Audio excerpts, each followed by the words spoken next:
Hello and welcome to another episode of Face to Face. My name is Godfred Akoto Boafo. My guest today is a unique one in that she does not represent herself. She represents her name and her family.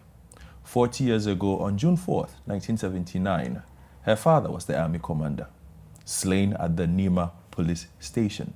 History seems to have taken a wicked turn in that perhaps even a lot do not remember what happened that day. Her mission is to make sure that history is corrected in the eyes of Ghanaians, and that is why she's here on Face to Face today. Esther Odartey Wellington is my guest. Esther Odartey Wellington, welcome to Face to Face. Thank you very much, sir. It's a pleasure seeing you here, considering that 40 years is a long time, and you spent a large part of that time being away from Ghana. That's correct. I've been away since, I think, 1983. That wasn't too long after the events of June 4th. It seemed like a lifetime to me then. What happened after that? Why did you leave? Why did you have to leave? I found this country very hostile. I was terribly unhappy here after everything that had happened, and I just couldn't see myself living here any longer. Did you feel that the country at that point was a threat to you at any point? I wouldn't say physical threat, maybe a threat in the sense that it was not friendly or conducive to one's well-being or advancement, because the name Odartey Wellington, although it was respected in certain quarters, it seemed at that point to be a disadvantage in the sense that one couldn't access services that were open to everybody. The name seemed to put fear in people because they felt that if they were seen to be helping us in any way, even if we were entitled to that help, that they would be upsetting somebody somewhere. So we were kept at arm's length. That's correct. Were you surprised that your name, your last name, Odartey Wellington, had put you in that space, considering that prior to the events of 1979, perhaps, that was the most respected military man in the country? I was astonished, but I think all my father's colleagues, or my fellow service brothers and sisters must have felt the same way, where temporarily we had to sort of like change your name when you were going to register at a hospital, or that sort of thing. So yes, I was astonished. But then when I looked at the wider picture and saw how people had behaved, I think it was a rude shock or rude initiation into human nature. Especially for a young woman, you were not that old at that point. I was in my teens. I was 16 and a bit when that happened. You were in school? That's right. I was in the middle of my O-levels at the time. And one's life was turned upside down. Let's talk a bit about your father. What kind of person was he? He was a great man. He was very military.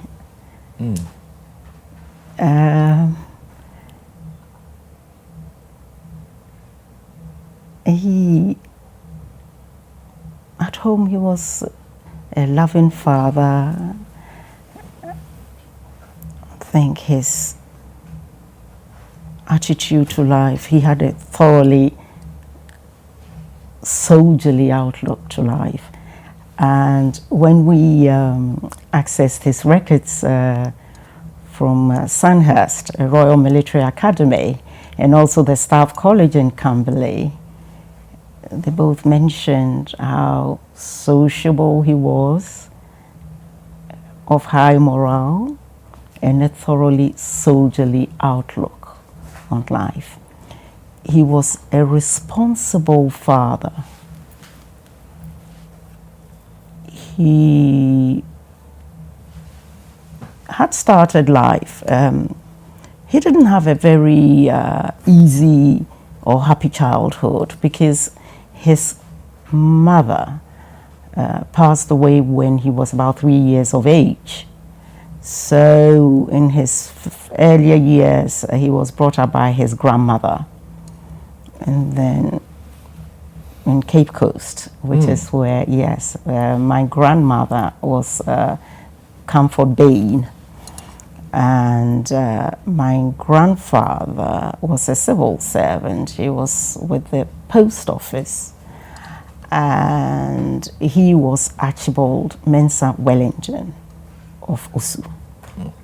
So the first few years were spent in Cape Coast.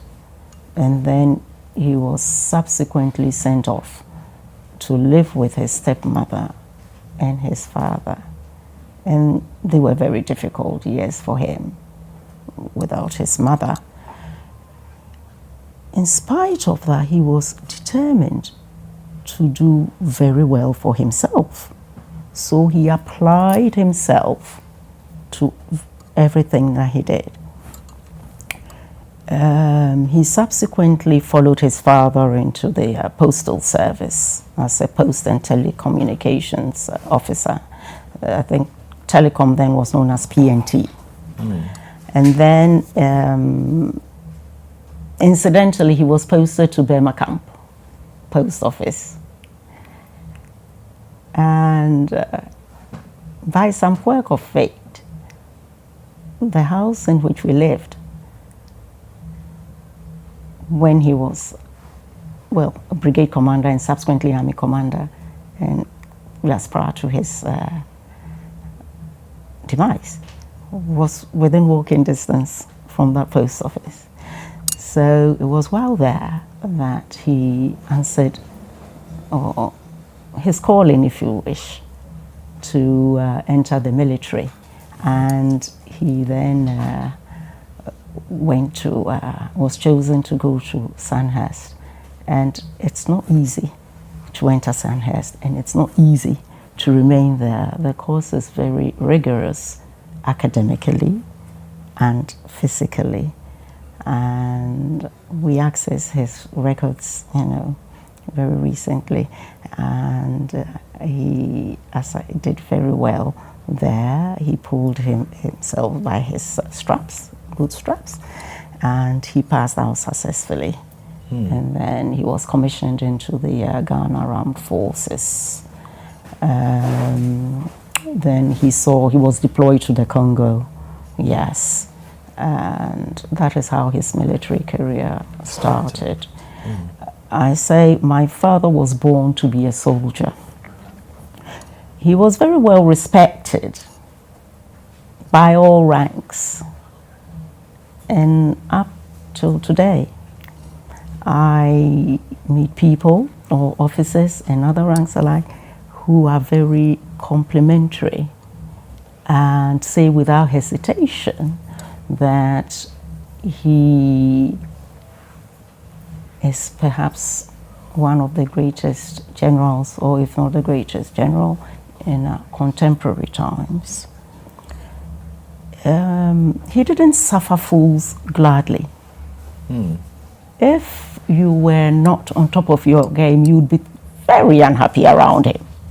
He had very high standards, and I think my siblings and I have inherited that trait. One is a perfectionist. I don't know how to live life any other way. I think it would be thoroughly, I would find it very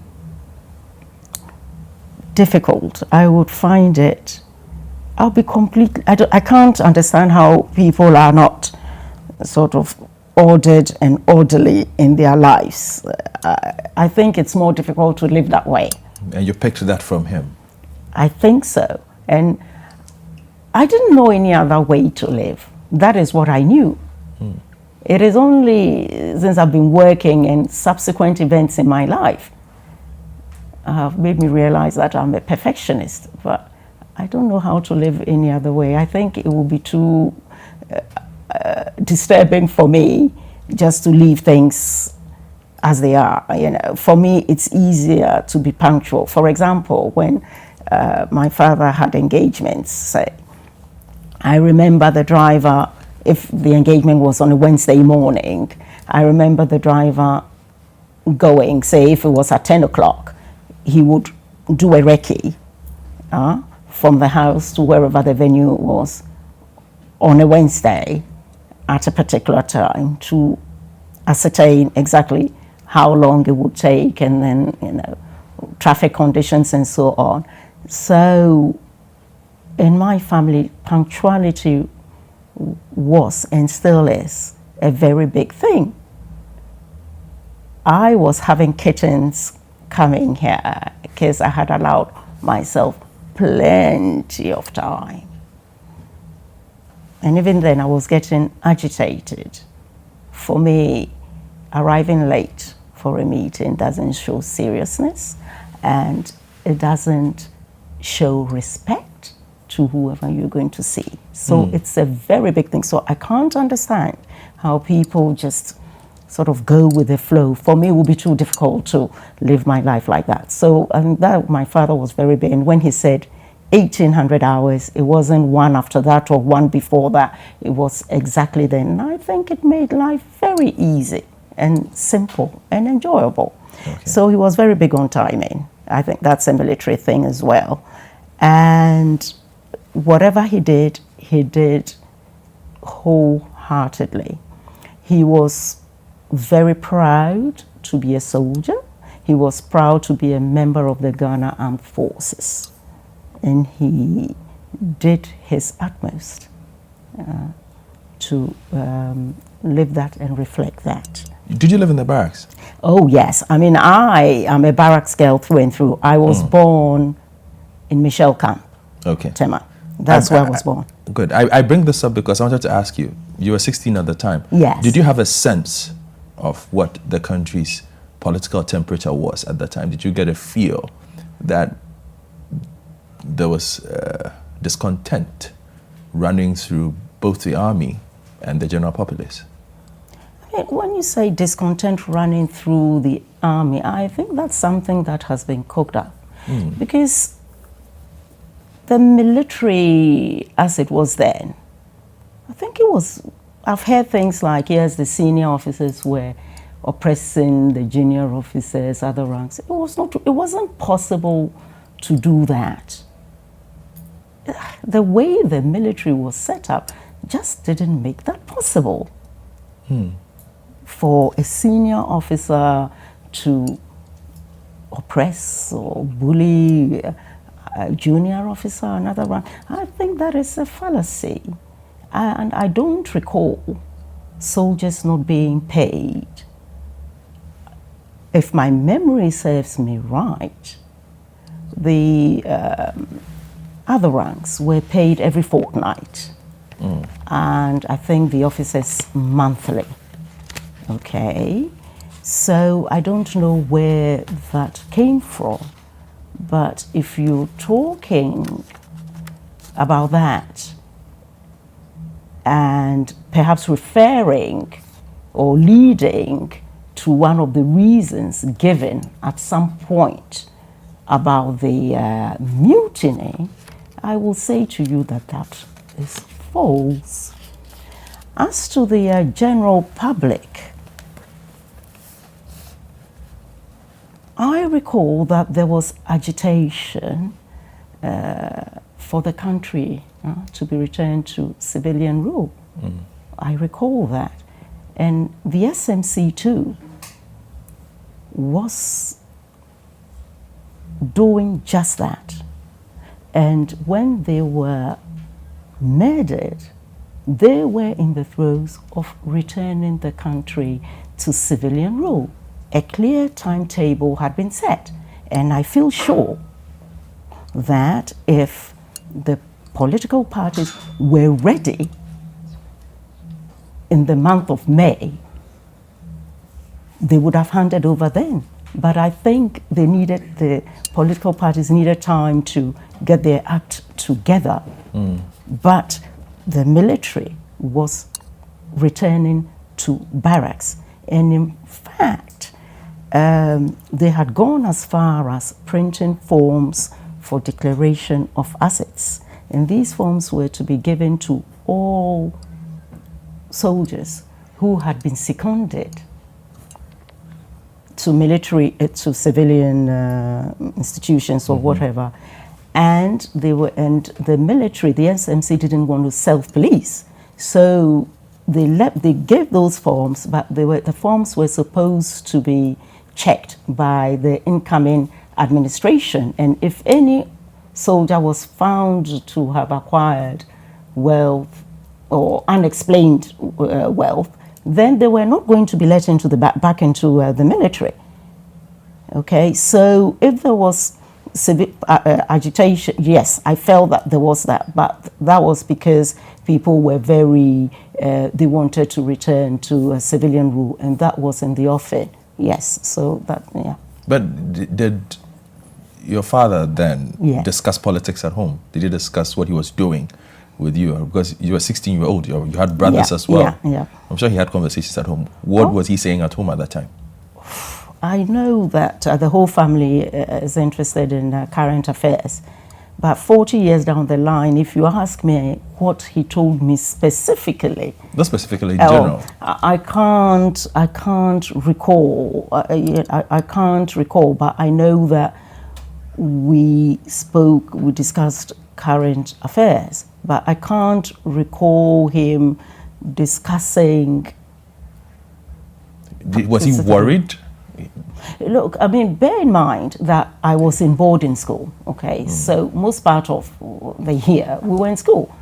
And the short times that we came for half term, or that would be a weekend, and then the long vacation, you remember, I don't know whether you remember, but in those days, that was when we also got around with our friends and went to parties and things, and I remember us sort of like sneaking out, and he will put the invitation card on a Saturday night, so he will see my mother, and then we'll sort of trying to negotiate to go out, and then he'll say, okay, you go and come home at 10 o'clock. And you know that at 10 o'clock, that's when things are hotting up and everything else. So, and he worked extremely long hours. Okay. That is the thing. For example, there was an exercise that he was in charge of where he had to change, it was to do with changing the currency at the time. And he had to travel the length and breadth of the country to explain things and also to supervise things.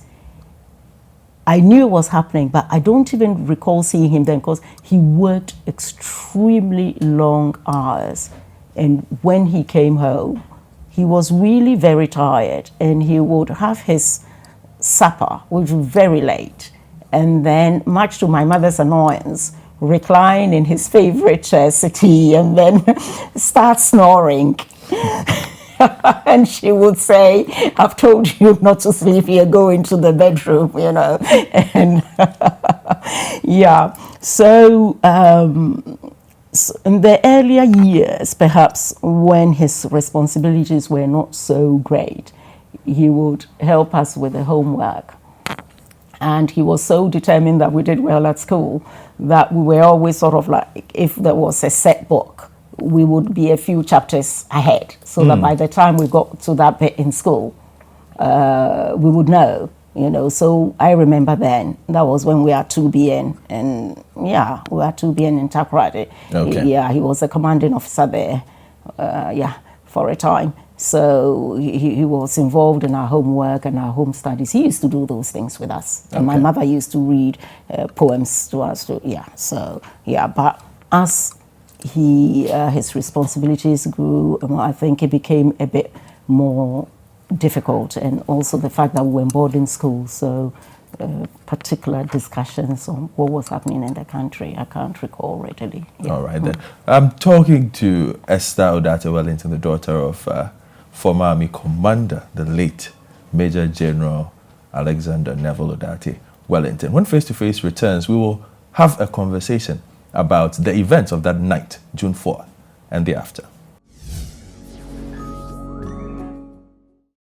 Welcome back to Face, where we're speaking with Esther Odartey Wellington, one of the children of the late Major General Odartey Wellington. So, Esther, you were in school the That's night, correct. June 4th. That's right. When did you pick up that something had gone wrong?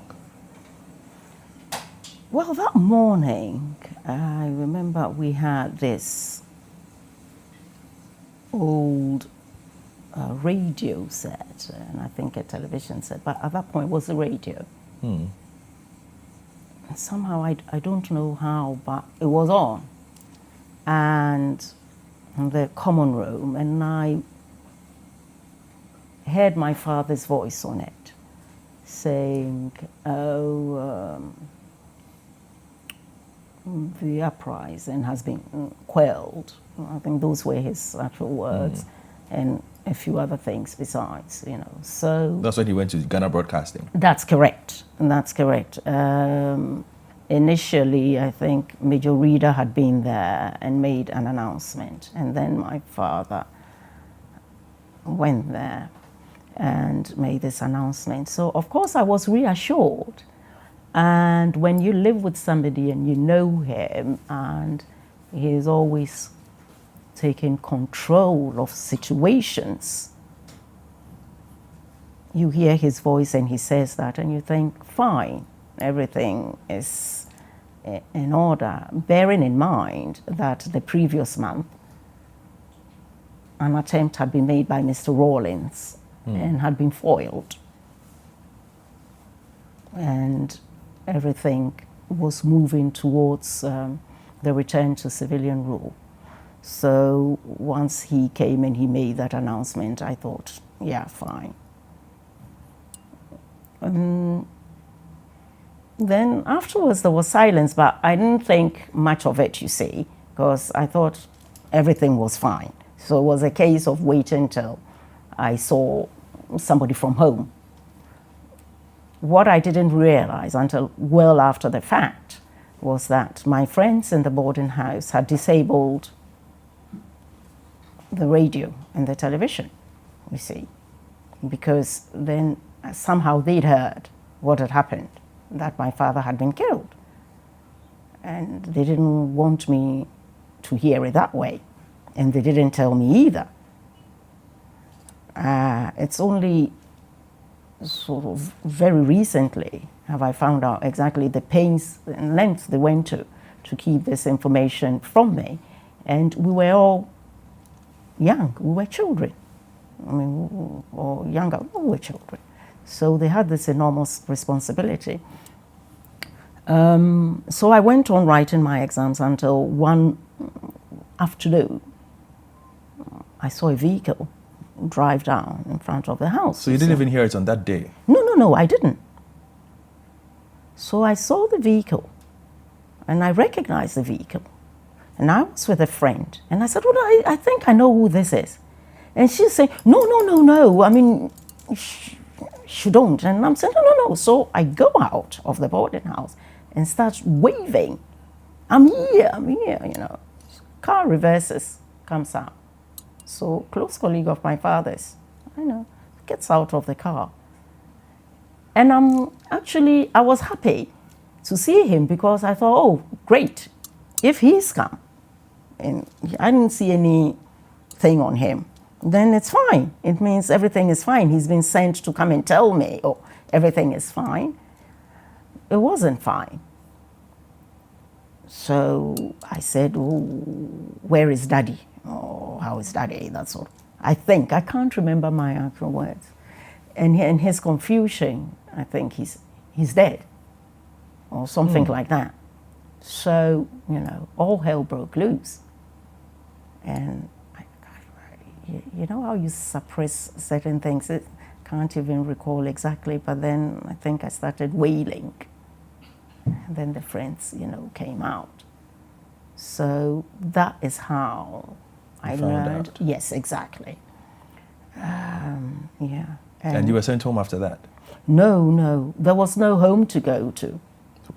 Because, you see, my mother, we lived in the barracks, you see. So she was in constant communication with my father. I found this out after the fact. She was in constant touch with my father. So, yeah. Until she heard from him no more, you see. And then when the gunfire got intense, so she left the house and had to seek refuge somewhere.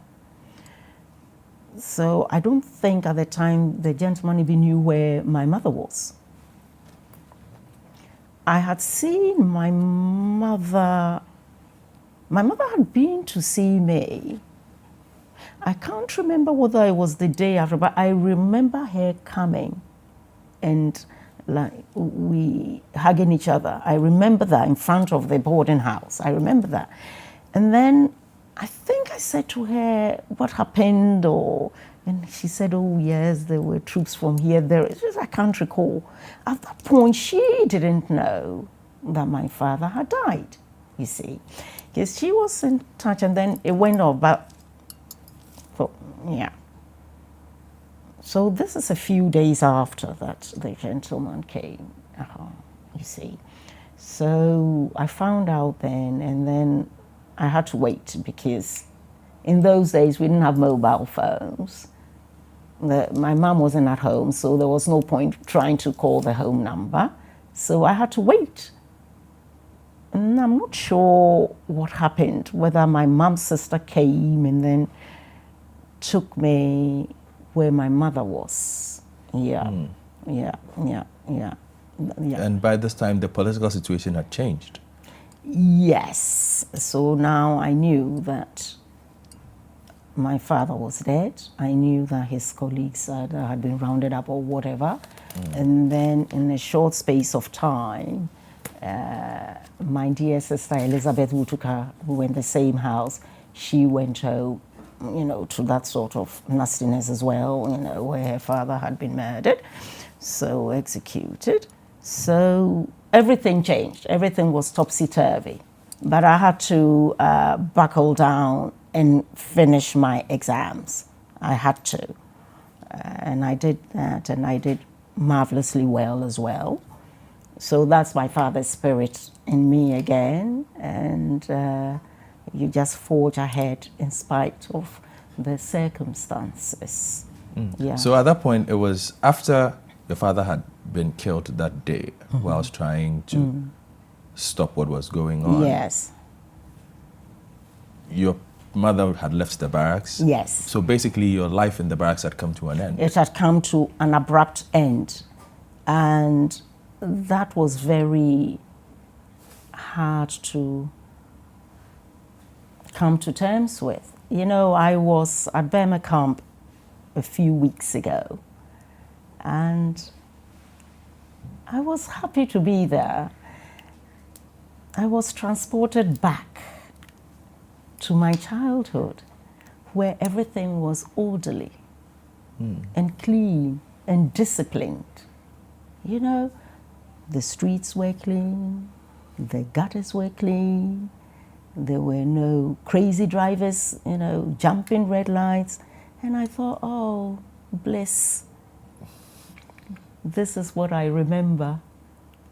And one felt cocooned in there. The military was a way of life for us, and we didn't know any different. Okay. I'm going to read something to you from the Daily Graphic the day after. And perhaps at that point, with the benefit of what you know now, perhaps you can share some insight on this. And the Daily Graphic's editorial on June 5th read, Ghanaians woke up to what certainly has all the features of a people's revolution. For far too long, the poor, who form the majority, have lived on the verge of starvation. It has been virtually impossible for most people to eat, care for the sick, and clothe themselves within their income because of the high cost of living. The market women, shop owners, and a host of traders that emerged in recent times just could not care about the suffering of fellow Ghanaians. There was no hope in sight for the people. It goes on to say, morals and discipline had virtually broken down, and the Ghanaian had lost his sense of propriety, honesty, and good-naturedness. With all these, what happened yesterday was not unexpected by the broad masses of the people who had been crying for justice. And this was written on the 5th of June, 1979. As the Daily Graphics editorial. Well, I mean, you could have fooled me, because that, to me, is an apt description of Ghana today. How is that different, if indeed it was representative of life then? How is that different from life today? I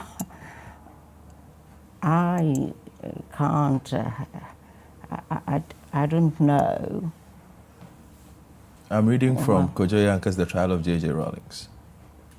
I see, never heard of that book, but you're describing Ghana today so far as I'm concerned. In those days, I remember that people were respectful. They were respectful of authority.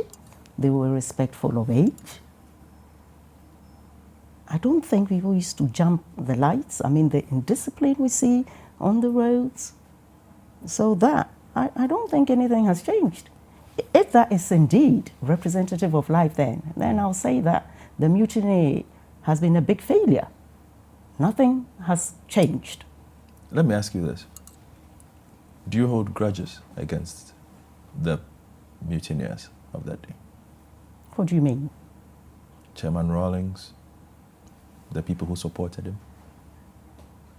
Hey, look,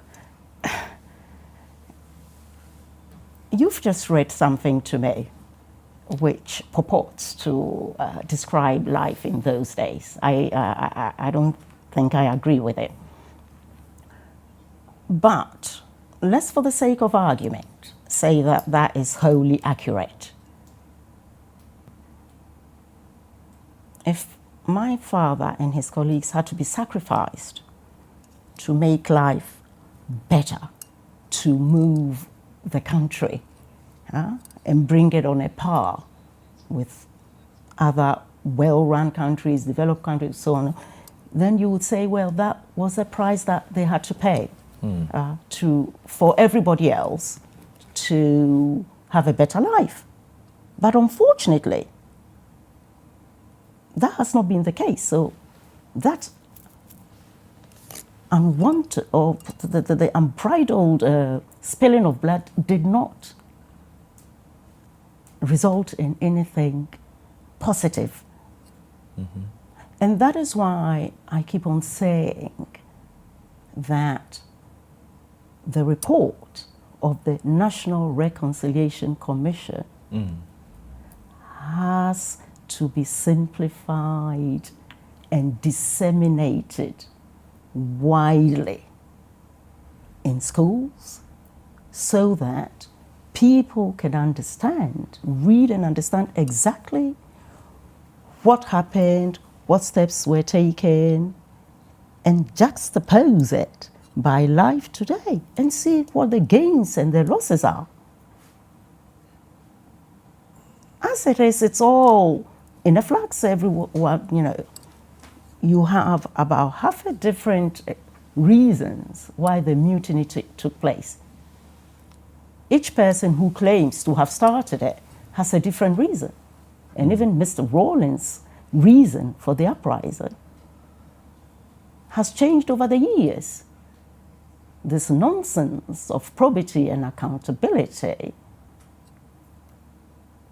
came along the way, somewhere along the line. Because to begin with, he said he was staging a coup to do away with war.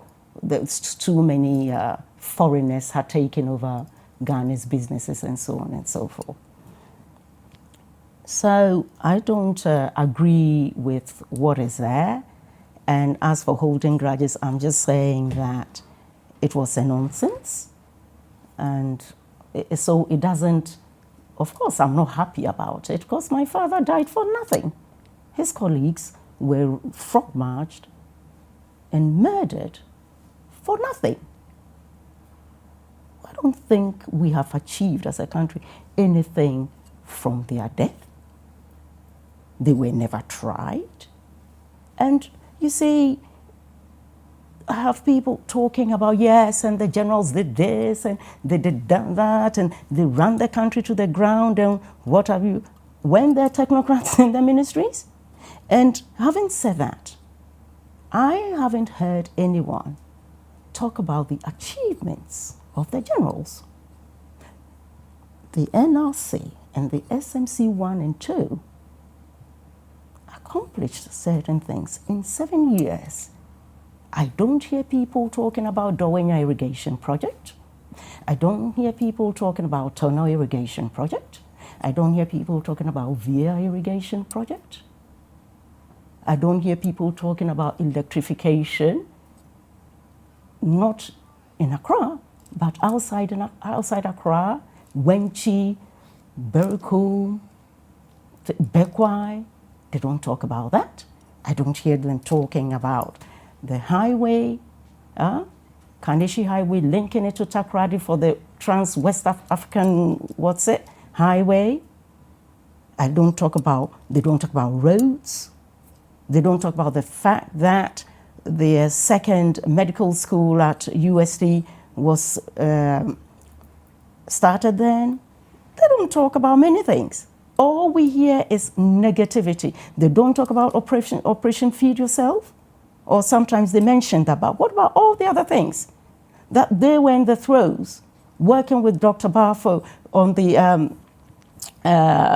Upon Mansi Iron and Steel Works to inaugurate a large industrialization project. And that was in the offing until they were brutally murdered. Why don't people talk about that? And that is the space of 7 years. Compare that with 20 or 19 or odd years of Mr. Rawlings. He had the gun. He was using brute force.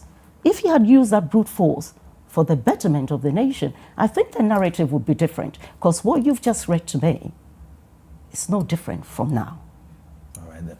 Esther Odartey Wellington is on Face to Face. Face to Face will return with the final headline of our conversation.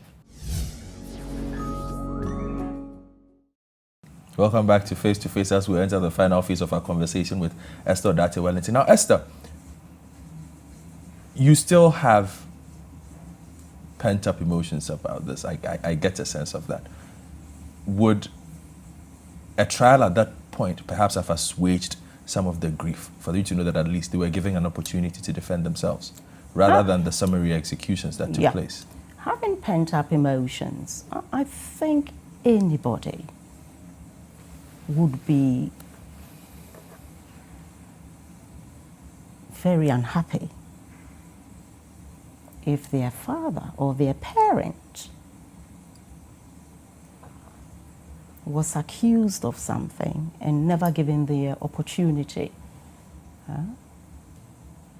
to answer for themselves or to explain themselves, and was sent into a room with people slapping them and humiliating them, and then subsequently frog marching them and tying them to the stake. I think you would, if for once you would put yourself in my position, you would not feel happy about it.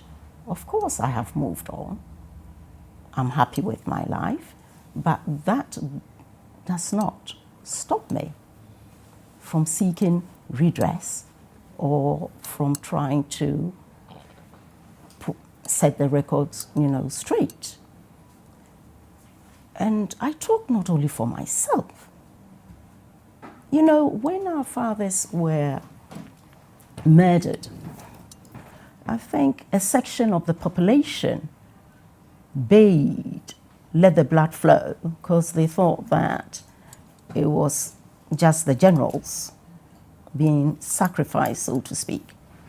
But you see, once people got a thirst for blood, it became very easy for them to kill others. And this spilled over into the civilian population. And a lot has not been said You know, not only the killings, as I say, unbridled violence, where women were stripped naked and whipped in between their legs, where an elderly man was made to eat excrement. It's painful. And it didn't have to happen. And it's being swept under the carpet. That's how you feel about it? But that is what, it's not a feeling, but it is what is happening. Because even trying to celebrate my father and hold a memorial service, I heard things like, oh, it happened so long ago, let sleeping dogs lie. And it's a nonsense. Because, you know, it's 100 years since the World War, right? And in November, we wear a poppy. Why do we do that? It's to... Armistice Day. Exactly. And to recall the people that sacrificed their lives, to educate ourselves on why the world wars took place, and so on and so forth. Nobody sweeps it under the carpet. You know, if you want to have a culture of human rights, what you do, you look at your past, warts and all, and then you study what could have been done better. And when we have heroes like General Odartey Wellington, they are to be celebrated. They are not meant to be swept under the carpet. If you were a foreign force invading, General Odartey Wellington, in spite, I'm sure he was very conscious of the fact that death was imminent, impending. He didn't shirk his responsibility. He went ahead and did what he had to do. So it's painful when there's no recognition. It's painful when his colleagues were not tried. It's painful when other civilians also were not tried, and life just ended, and a lot of lives were destroyed. People's children, their education was stunted, and so on. So, of course, I'm not happy about it. I would have been happier if people had been given the right. For example, when Mr. Rawlings attempted a coup in May 1978, he was given the right to legal representation. He was given the right. But our fathers weren't given that. A lot of people weren't given that. And it wasn't only the generals who suffered. There was a lot of suffering in the civilian population, and somehow people feel so cowed to speak, or there's, I think, still post-traumatic stress disorder. People are suffering from that and are not able to articulate what they went through. And I think it's important that we study what happened. You make it sound like there was a deliberate attempt to expunge that part of the history, considering you keep on saying it was swept under the carpet, was swept under the carpet. Do you get that feeling? Yeah, you see, when my father died, the house and the barracks was looted completely. And so we didn't have any photographs and records. So in trying to hold the memorial, I had to go around, try to find what I could from public records. And it became apparent to me that a lot of things in that era can't be found. Where are they? You see, but not everybody is dead. And even though I was fairly young then, I still remember some things. And there are a lot of people still alive who will maybe tell you what happened, recount their experiences, but somewhat are still very nervous about speaking out publicly, you see. And again, I go back to the National Reconciliation Report. I think that it's a big opportunity. It still is, even though the report came out, I think, in 2004, where one could still right the wrong by putting this report out, because I think it's an educative document. Did you come into the country when that commission was sitting? No, I did not. Yeah, so I didn't appear, nor did Did any of your siblings appear? No. As a matter of fact, it was only last year that somebody gave me an excerpt of it in which my father and certain officers had been mentioned, and the recommendation was that they be honored. And nobody told us, the family wasn't approached. And up till now, the state has not carried out that recommendation. And so I'm not happy about it, because then my father's death has been in vain, you see. And for me, it's a two-pronged thing. The military have to recognize my father for the soldier that he was. And as his ADC, Captain Opoku, mentioned recently, paid tribute, he said the general lived for the army. He died trying to save the army. And therefore, he asked that, or he suggested that a major institution, military institution, must be named after him. You see, so that's the military bit. And then for the state bit, he was fighting for the country. And he sacrificed himself for the country. And he has not been recognized. Yes, he was given a state burial with full military honors. But thereafter, my mother and her children were left to their fate. I mean, we didn't have anything. The house was looted. We didn't have anything. You see, and ordinary things, I think every citizen has a right to a passport. You see, all our documents were taken. And we didn't know who to go to, because everybody, people that knew us, suddenly didn't want to know us anymore. They will see you and cross the street. And one couldn't travel, one couldn't do anything. Eventually, when I had to travel, I didn't have a passport. And it was, God bless him, Captain Dr. Nyaho Tamaklo, who I must say is one of the few people that has stood by the family even when it was not fashionable to do so, and has not been scared to say the Odartey Wellingtons are friends, you see. And he was the one who eventually had to, I don't know, find a way and get passports, for us. It shouldn't be like that. Okay. One final question, and what would the lesson be if your father said, okay, Esther, tell Ghanaians one thing to learn from my life? I think his mantra would be discipline, discipline, and discipline. Discipline answers a lot of things. When you are disciplined, you don't do certain things. A true soldier, if he's disciplined, does not take a gun and point it at the neck of a civilian or of anybody for that matter, or of his superior officers.